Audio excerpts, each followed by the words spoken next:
A Espreita do Mal se tornou um filme de sucesso em 2019, mas ironicamente não fez muito barulho aqui no Brasil. Trata-se, no entanto, de um filme inteligente que mexe com as cordinhas emocionais de quem assiste, deixando todo mundo desnorteado quando a trama começa a se revelar, lá pela segunda metade do filme. Mas isso você vai poder descobrir aqui no nosso canal. A gente vai fazer uma crítica aí, que é aquela crítica explicada. A gente vai explicar um pouco do filme pra você. Se você quiser saber então mais sobre o filme, quiser saber também uma análise nossa, por favor, fique com a gente.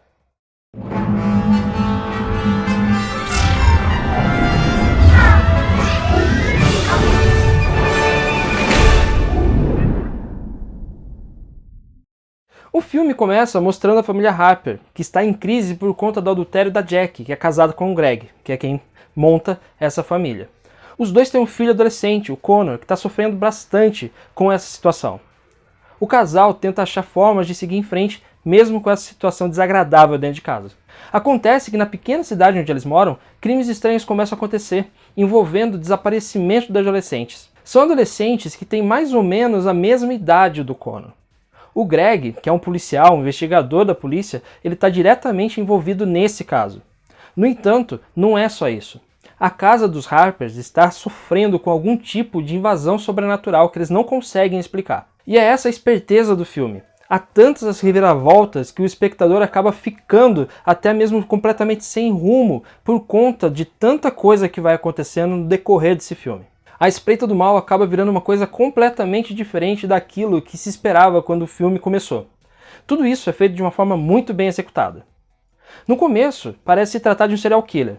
Um menino chamado Justin Witter some sem deixar rastros enquanto andava de bicicleta em um parque da cidade. O corpo, no entanto, não é encontrado. No parque, os investigadores encontram um arame que pode ter sido usado para prender o menino, além de um canivete verde. E é esse canivete que dá a entender que o crime pode ter sido cometido por um antigo serial killer que atacava a cidade anos atrás. Só que esse assassino já está cumprindo pena há anos, o que faz a polícia começar a suspeitar que prenderam o homem errado. O Greg, que é o investigador responsável, está com problemas na vida pessoal, como a gente falou no começo desse vídeo. A mulher dele, Jack, traiu ele com um amigo da família, chamado Todd. E essa descoberta fez com que o clima nesse casal se tornasse frio e até distante. A coisa começa a complicar quando Todd resolve fazer uma visita de surpresa na casa dos Harpers, pedindo para que a Jack continue o caso com ele. Ela rejeita e o Todd insiste até que ele é atingido por uma caneca de café vinda diretamente do sótão. Ela está sozinha na casa, exceto pela presença do filho. Então ela pensa que foi ele que fez isso. O Todd ele fica com um ferimento na cabeça, mas sangra só de leve. Jack o leva para o porão, para que o Greg não encontre ele em casa, caso ele chegue de repente. Mas lá ele fica sozinho mesmo. Quando ela retorna, ela já encontra ele morto. Então a Jack começa a considerar que alguma coisa está errada. Aqui o filme começa a apresentar o seu primeiro twist. O filme mostra pra gente que Todd saiu do porão para procurar formas de estancar o sangramento na sua cabeça. Uma pessoa desconhecida o acerta na cabeça, matando o sujeito na hora. Sem saber disso, Jack diz a Greg, quando chega em casa, que Connor foi o responsável pela morte. Pensando no bem-estar do filho, eles resolvem esconder o corpo na floresta. Lá eles enterram Todd sem que ninguém saiba. Tudo para impedir que o filho seja denunciado pela morte e seja preso, arruinando a sua vida. Quando eles saem para levar o corpo, o Connor fica sozinho em casa jogando videogame. Então eles recebem uma mensagem dizendo que tem mais alguém morando dentro da casa. Connor, que ficou lá na casa, ele é atacado. Quando a Jack e Todd chegam em casa e encontram Connor amarrado na banheira com um canivete verde do seu lado, a gente pensa que é o assassino, o serial killer que está atacando a cidade, que é o responsável por isso. Jack leva Connor para o hospital, enquanto Greg fica para tentar encontrar o agressor. Enquanto ele procura, ele é atacado por alguém com um machado.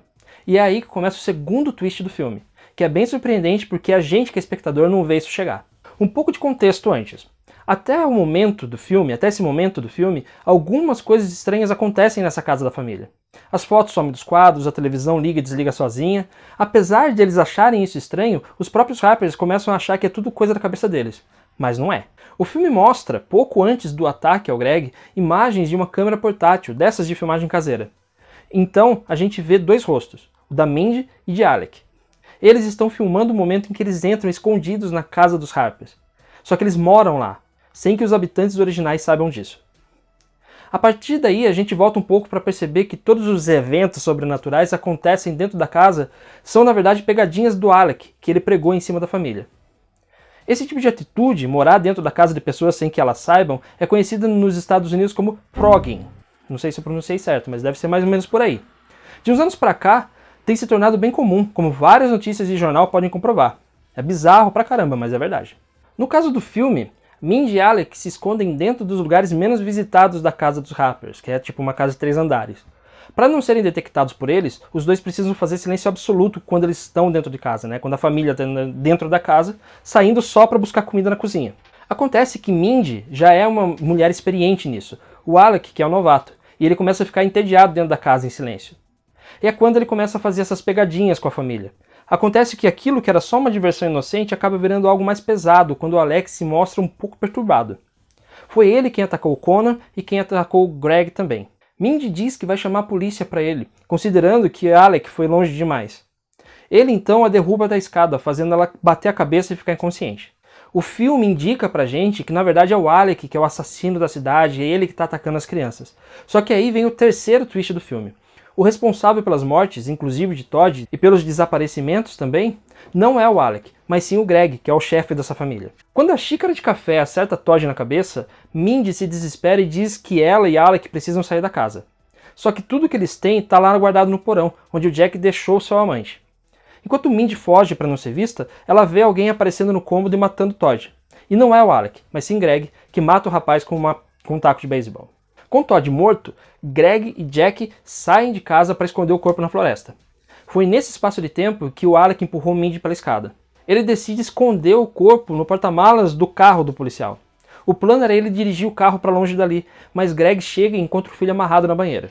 Enquanto a sua mulher e o menino vão para o hospital, Greg entra em seu carro sem saber que a Mindy está nele. Alec o viu se aproximando e fugiu. Mindy então acorda e encontra no porta-malas uma bolsa que contém a roupa do Justin, que é aquele menino que foi desaparecido lá no começo do filme. Além disso, ela encontra uma coleção de canivetes verdes, que é a marca registrada do serial killer. Isso revela pra gente que o Greg é o responsável por tudo o que aconteceu, tanto os crimes do passado quanto os crimes do presente. Greg acaba encontrando Mindy dentro do carro e faz ela de refém dentro da casa da família. Ela tenta apelar para não ser morta, mas não adianta nada, porque ele mata ela. Ele forja uma cena em que faz parecer que ele atirou por legítima defesa. Então, ele parte em busca de Alec, que imagina que está escondido dentro da casa dele em algum lugar. Quando ouve os tiros, o Alec sai da garagem. Ao ver o corpo da Mindy, ele pega um machado e resolve matar Greg. Só que Greg, que é experiente, consegue desarmá-lo. Eles entram em uma briga até que Greg acerta Alec com aquele atiçador de lareira que tem naquele ferrinho. Greg vai até a cozinha e pega uma faca e começa a se golpear, com a intenção de fazer com que ele tenha lutado e se atracado com o Alec para também justificar a morte dele. Acontece que o Alec acorda, pega a arma de Greg e o mata. Nesse momento a polícia chega e o vê atirando no investigador, então ele acaba tomando um tiro, que não é um tiro fatal. Descobre-se então o quarto twist desse filme. O ódio do Alec pelos Harpers tem uma justificativa. Quando ele era criança, ele foi um dos sobreviventes daquele assassino que atacava a cidade, o do Canivete Verde. Ou seja, ele é sobrevivente do ataque do próprio Greg, que a gente sabe que é o responsável pela morte e desaparecimento de adolescentes no passado. E isso é confirmado através de um flashback que mostra o Alec com outro menino que também sobreviveu e aparece adulto no começo do filme. Na lembrança, o Greg mostra o canivete para o pequeno Alec antes do seu sequestro. Portanto, as atitudes de Alec, antes que pareciam sadismo, agora, pra gente, fica justificado como vingança. O filme é ótimo, como pode-se ver, mas também tem problemas. Pouco se sabe da reação do Connor e da Jack com a morte do Greg e com a descoberta dos seus crimes. Eles aparecem no final, e até o momento em que a gente os vê por último, eles não sabem que o marido e o pai eram um psicopata. A dica vem em uma rápida cena quando Alec está sendo levado para a ambulância. A gente vê um trailer que pertencia ao policial, e é lá que estão os meninos sequestrados, junto de uma sacola convenientemente incriminatória contra o Greg. Com tudo isso, o filme se mostra uma falsidade, mas uma boa falsidade. A gente acredita o tempo todo que tem algo sobrenatural acontecendo na casa dos Harpers, mas a verdade está bem longe disso. Não tem demônio, não tem fantasma, não tem nada disso em nenhum momento da história. Um dos exemplos é uma das primeiras cenas quando Justin, que é aquele menino desaparecido, é puxado da bicicleta. Pelo ângulo que a gente vê, parece que ele foi puxado por algo sobrenatural. Depois a gente descobre que foi um arame, o mesmo que o Greg encontra em suas investigações ali no lugar. Então, na verdade, isso foi um truquinho de câmera para poder fazer com que a gente acreditasse que havia algo sobrenatural nessa história. Mas não tem. E tudo isso é feito para afastar logo de cara qualquer coisa que não fosse sobrenatural da história. Com as coisas que acontecem na casa dos Harpers, a gente cimenta a certeza de que algo envolvendo fantasmas está acontecendo na cidade. E essa é uma boa sacada do filme, já que quem está assistindo realmente se surpreende quando a verdade é finalmente revelada. Desde a primeira cena, o filme convida a especulação sobre quem ou o que está atrás dessas crianças desaparecidas. Pensando nisso, a gente busca pistas ao longo do filme que possam comprovar isso. A história, da forma como ela é mostrada, faz a gente desconfiar da Jack, que é a única que realmente é a mais suspeita por ser a única delas ali que guarda segredos por conta daquilo que ela teve com o Todd. Outro lance esperto do filme é colocar Greg como vítima logo no começo. Assim a gente sente simpatia por ele e não desconfia em nenhum momento de que ele é o verdadeiro vilão. Ele é que tenta consertar o relacionamento, melhorar as coisas. E isso causa, em quem assiste, a impressão de que ele está longe de qualquer suspeita. Tudo isso é pensado pra gente achar que ele não tem nada com isso, mas ele tem, e muito. O tema dos proggers, também gera algum pensamento sobre o estilo de vida da classe média norte-americana e como existem pessoas que fazem de tudo para sobreviver. Assim que Mindy e Alec entram na casa, em um flashback mostrado, eles comentam sobre as coisas caras que tem nessa residência. O Alec, enquanto olha aquela bonita vista que a casa tem de uma janela, diz: "Ninguém merece isso." Depois essa frase vai ser ressignificada, quando a gente descobre aquilo tudo que ele passou. Mas no primeiro momento parece ser uma forma dele comentar o privilégio que aquela família tem, porque é uma família realmente abastada. No fim, o filme fala sobre dissimulações. A família Harper aparenta felicidade, mas é toda quebrada por segredos escondidos. A Jack tem um amante, o Greg é um assassino em potencial, o Connor está ficando psicologicamente abalado com a queda da estrutura familiar que possui e que conhece. E Mindy e o Alec são como vítimas de um sistema que não os permite ter os mesmos privilégios que a vida rica dos Harpers. Por isso precisam viver escondidos, longe dos olhos da sociedade, para conseguir ter o que comer e onde dormir. Já que, como a própria Mindy diz, fazer isso é melhor que acabar em um banco de praça ou dormindo no metrô. Por isso esse filme tem muitas temáticas, muitas camadas e muitos twists, e é isso que faz com que ele seja tão interessante, e é simplesmente uma coisa que não dá para entender que esse filme não tenha feito tanto sucesso quando ele foi lançado originalmente em 2019. Mas agora é uma boa oportunidade, ele está chegando na Netflix, e você pode assistir tranquilamente, Se você já assistiu, você está vendo esse vídeo, você já assistiu, você veio aqui para ver a nossa análise, mas você pode deixar aqui nos comentários o que você achou, porque a gente gostou bastante desse filme, a gente tem uma crítica sobre ele, que você pode assistir aqui no nosso canal também. Por isso, a gente pede que se você tiver aí alguma opinião a respeito, pode deixar aqui nos comentários, uma outra visão, quem sabe. Mas é isso, muito obrigado a você que assistiu esse vídeo e a gente se vê no canal 5 Tons. Um abraço e até logo.